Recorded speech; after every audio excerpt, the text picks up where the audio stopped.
Hello दोस्तों, कैसे हैं? उम्मीद करते हैं कि अच्छे होंगे। आप सभी का स्वागत है आपके अपने चैनल क्रैक सरकारी एग्जाम में। आज मैं इस वीडियो में बात करूंगा कि जाति प्रमाण पत्र कैसे अप्लाई करेंगे। जाति प्रमाण पत्र बिहार सरकार के द्वारा जारी किया जाता है। उसका अप्लाई करने का डॉक्यूमेंट में कुछ प्रोसेस चेंज किया गया है, जिसी के बारे में मैं इस वीडियो में बात करूंगा। जिसको आप इस वीडियो को ध्यानपूर्वक अगर देखते हैं तो आप बहुत ही आसानी के साथ अपना जाति प्रमाण पत्र अप्लाई कर पाइएगा।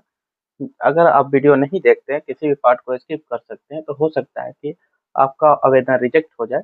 इसलिए आप अपने आवेदन को रिजेक्ट होने से बचाने के लिए आप ध्यानपूर्वक वीडियो को देखेंगे और इसमें वो सारी चीज़ें बताई जाएंगी जो अप्लाई करने के लिए ज़रूरी है। चलिए बिना समय गवाए मैं ले चलता हूँ आपको अपने कंप्यूटर स्क्रीन पे और फिर मैं आपको दिखाता हूँ कि अप्लाई करने का सही प्रोसेस यानी सही तरीका क्या है। चलिए यहाँ किसी ब्राउज़र को ओपन करेंगे। जैसा कि आप देख रहे होंगे मैं यहाँ क्रोम ब्राउज़र ओपन किया हुआ हूँ। यहाँ इसके सर्च बार में आपको टाइप करना है RTPS। RTPS लिख के आप सर्च कर देंगे। इसका मैं लिंक डायरेक्ट अपने डिस्क्रिप्शन बॉक्स में भी दे दूंगा। आप चाहे तो वहां से भी क्लिक करके यहाँ आ सकते हैं। यहाँ आपको दिखाई दे रहा होगा serviceonline.bihar.gov.in का ऑफिशियल वेबसाइट है, देख रहे होंगे। और उसके बाद से यहाँ RTPS 4 लिखा हुआ है, इस पे क्लिक करेंगे। इस पे क्लिक करने के बाद से आपके सामने RTPS एंड अदर सर्विसेज का ऑफिशियल वेबसाइट का फर्स्ट पेज दिखाई दे रहा होगा, जिसमें आप थोड़ा सा स्क्रॉल करके नीचे आएंगे। यहाँ दिखाई दे रहा होगा ऑनलाइन आवेदन दे। ऑनलाइन आवेदन दे में आप नीचे देखेंगे थोड़ा सा लोक सेवा अधिकार की सेवाओं में सामान्य प्रशासन विभाग दिखाई दे रहा है, इस पे क्लिक करेंगे। इस पे क्लिक करने के बाद जाति प्रमाण पत्र और आवासीय प्रमाण पत्र, आय प्रमाण पत्र, तीनों चीजें यहाँ दिखाई दे रही होंगी, जिसमें मैं आय और आवासीय का ऑलरेडी वीडियो बना चुका हूँ। अगर आप नहीं देखे हैं तो मैं उस वीडियो का लिंक इस डिस्क्रिप्शन के बॉक्स में दे दूंगा, आप वहां से जाकर चाहे तो बहुत इजीली देख सकते हैं। और चलिए अब मैं यहाँ अभी जाति प्रमाण पत्र के बारे में बात करूंगा। तो यहाँ जाति प्रमाण पत्र पे क्लिक करेंगे और क्लिक करने के बाद यहाँ 3 स्टेज में अप्लाई होता है, अंचल स्तर, अनुमंडल स्तर और जिला स्तर। लेकिन सबसे पहले आपको अंचल स्तर से ही अप्लाई करना होता है, तत्पश्चात आप अनुमंडल और जिला स्तर से अप्लाई कर पाइएगा। चलिए मैं यहाँ अंचल स्तर पे क्लिक कर देता हूँ। जैसे ही आप अंचल स्तर पे क्लिक करिएगा यहाँ फॉर्म 1 खुल जाएगा, जिसमें आपको सारी चीजें फिल करना होता है। यहाँ सबसे पहले देख रहे होंगे कि जेंडर फिल करना है। फिर यहाँ अभिवादन आप चाहे तो सिलेक्ट करिए या छोड़ भी सकते हैं। फिर यहाँ नेम ऑफ अप्लीकेंट या इंग्लिश में नाम टाइप करें, जैसे ही स्पेस करिएगा फिर हिंदी में ऑटोमेटिक हो जाएगा, इसलिए आप हिंदी में टाइप करना कोई ज़रूरी नहीं है। फिर यहाँ फादर नेम टाइप करेंगे, मदर नेम टाइप करेंगे, या हस्बैंड नेम। ध्यान देंगे यहाँ हस्बैंड नेम वही टाइप करेंगे जो महिला अगर शादीशुदा है वही टाइप करेंगे। अगर शादीशुदा नहीं है, आप अगर किसी पुरुष का या अविवाहित किसी महिला का ही अप्लाई कर रहे हैं तो उसका यहाँ हस्बैंड नेम नहीं डालना है, उसको खाली छोड़ेंगे। और उसके बाद यहाँ ईमेल आईडी डालेंगे, यानी ईमेल आईडी डालना आवश्यक है।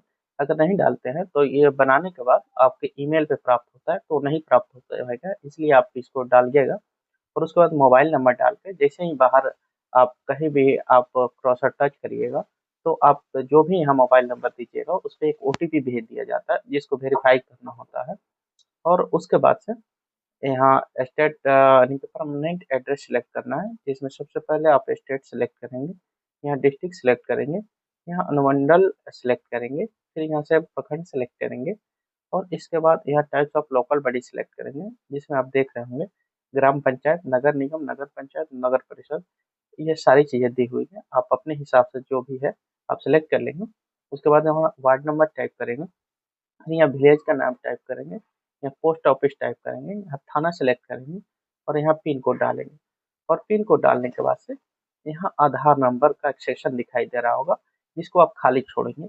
खाली इसलिए छोड़ेंगे क्योंकि अगर आप आधार नंबर डाल देते हैं तो आपके आधार से मोबाइल नंबर लिंक होना आवश्यक है। अगर आपका आधार से मोबाइल नंबर लिंक नहीं होता है तो उस केस में आप आगे के प्रोसेस नहीं कर पाइएगा, क्योंकि उस पे एक ओटीपी भेजा जाता है और उसको भी वेरीफाई करना होता है, तब जाके आप आगे का प्रोसेस कर पाइएगा। चलिए आगे बढ़ेंगे और आगे में आपको यहाँ प्रेजेंट एड्रेस दिखाई दे रहा होगा। अगर आपका अलग अलग है तो फिर यहाँ से आप ऊपर के जैसा है इसको नहीं सिलेक्ट करेंगे। अगर आपका सेम है तो यहाँ इस चेक बॉक्स पे जैसे टिक करिएगा ऊपर का पूरा एड्रेस यहाँ कॉपी हो जाएगा, फिर से आपको डालने का जरूरत नहीं है। हाँ, अगर ध्यान देंगे अगर किसी महिला का बना रहे हैं जो शादीशुदा है, तो उस केस में आपको बहुत ही जो है ध्यान से एड्रेस डालना होता है। तो एड्रेस की वजह से ही बहुत सारे आवेदन रिजेक्ट होते रहते हैं, आए दिन देखते हम। इसलिए अगर शादीशुदा महिला है तो यहाँ परमानेंट एड्रेस जो है, यहाँ परमानेंट एड्रेस उनका मायके के एड्रेस डालना है, यानी कि जहाँ उनका घर है वहाँ का एड्रेस डालेंगे। और यहाँ में प्रेजेंट एड्रेस जो है नीचे में आप देख रहे होंगे, यहाँ प्रेजेंट एड्रेस में वो एड्रेस डालेंगे जहाँ वो शादी होके आई हुई, यानी कि ससुराल का एड्रेस डालेंगे, तब जाकर आपका आवेदन बन पाएगा, मतलब रिजेक्ट नहीं किया जाएगा। चलिए, और उसके बाद नीचे स्क्रॉल करके आएंगे, यहाँ से चूज फाइल करके एक फोटो सिलेक्ट कर लेंगे। और उसके बाद से यहाँ पेशा आप बताएंगे कि क्या है, यहाँ बहुत सारा दिखाई दे रहा होगा आपको, आप अपने हिसाब से सिलेक्ट कर सकते हैं। और उसके बाद यहाँ से कैटेगरी बताएंगे, फिर जाति सेलेक्ट करेंगे, फिर अगर आपके जाति में उपजाति आता है तो ऑटोमेटिकली इसमें शो कर दिया जाएगा।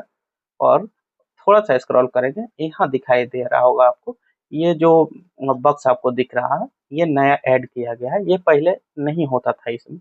इसलिए मैं इस वीडियो को अलग से बना रहा हूँ कि ये बक्स जो है ये आपको अब डॉक्यूमेंट देना नेसेसरी हो गया है। अगर आप ये नहीं देते हैं तो आपका आवेदन बार बार रिजेक्ट किया जाएगा, आप चाह के भी नहीं बनवा पाइएगा। इसलिए आपको ये डॉक्यूमेंट देना अति आवश्यक हो गया है। इसमें आप देख रहे होंगे, यानी कि पूर्वज यानी दादा के नाम से आपके डॉक्यूमेंट है, या आपके पापा के नाम से है, या किसी भी आपके मतलब पूर्वज के नाम से होना चाहिए, वो यहाँ अपलोड करना ही होगा, तभी जाके आप आगे का प्रोसेस कर पाइएगा। और उसके बाद स्क्रॉल करके आके थोड़ा सा नीचे आएंगे, यहाँ आप कैप्चर फिल करेंगे, और कैप्चर फिल करने के बाद यहाँ प्रोसीड कर देंगे। और यहाँ जैसे ही आप किसी भी बॉक्स पे आप जैसे यहाँ टिक कर दीजिएगा, मान लीजिए कि मैं यहाँ राजस्व अभिलेख खतियान पे टिक कर दिया हूँ, तो आगे चल के आपको एक बॉक्स खुलेगा जिसमें ये अपलोड करना होगा, तब जाके आप जो है आपका आवेदन सक्सेसफुली सबमिट होगा। चलिए, मैं अभी अब सारी चीज़ें फिल करके फिर आपको दिखाता हूँ कि आगे का प्रोसेस क्या करना है। चलिए, मैं यहाँ सारी चीज़ें फिल कर दिया हूँ, और सारी चीज़ें फिल करने के बाद आप एक बार ही वेरीफाई कर लेंगे कि कोई चीज़ भी आपका एरर नहीं रहे। और उसके बाद स्क्रॉल करते हुए नीचे आएंगे, यहाँ कैप्चर दिखाई दे रहा होगा जिसको आप यहाँ फिल करेंगे। कैप्चर फिल करने के बाद से यहाँ प्रोसीड पे क्लिक कर देंगे। प्रोसीड क्लिक करिएगा, यहाँ आपको पॉपअप दिखाई दे रहा होगा जिसमें दिखाई देगा नाम की शुद्धता की जांच कर लें, मोबाइल नंबर ईमेल आईडी की शुद्धता की जांच कर लें, एसएमएस ईमेल के माध्यम से सूचना प्राप्त करने के लिए मोबाइल नंबर ईमेल अवधि अवश्य भरें। और उसके बाद यहाँ ओके करेंगे।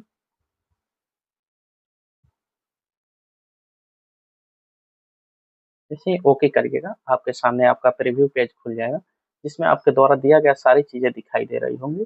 आप यहाँ से भी आप अपना सारी चीज़ें जो भी दिए हैं आप एक बार वेरीफाई कर लेंगे कि कोई भी चीज़ आपका एरर ना रह जाए। और उसके बाद आपके केस में अगर कुछ एरर है तो यहाँ से आप बैक जाके यहाँ एडिट दिखाई दे रहा है, एडिट पे जैसे ही क्लिक करिएगा आपको फिर से फर्स्ट पेज पे भेज दिया जाएगा। और यहाँ आने के बाद आपके जो भी एरर है आप उसको सुधार सकते हैं।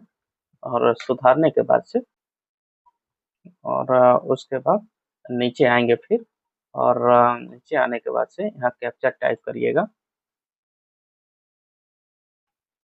और उसके बाद यहाँ से प्रोसीड पर क्लिक करिएगा, फिर यहाँ से ओके करिएगा। ओके करने के बाद आपको नेक्स्ट पेज पर फिर से भेज दिया जाएगा। आप यहाँ देख लेंगे कि आपके द्वारा दिया गया सभी चीज़ें सही है। और सभी चीज़ें सही होने के बाद नीचे स्क्रॉल करते हुए आएंगे, और यहाँ अटैच एनेक्सियोर पे क्लिक कर देंगे। अटैच एनेक्सियोर पे क्लिक करने के बाद यहाँ सेलेक्ट डॉक्यूमेंट करना होगा, जिसमें आप आधार कार्ड सेलेक्ट करेंगे। आपके पास जो भी डॉक्यूमेंट है आप दे सकते हैं, फिलहाल मैं यहाँ आधार कार्ड सेलेक्ट करूँगा।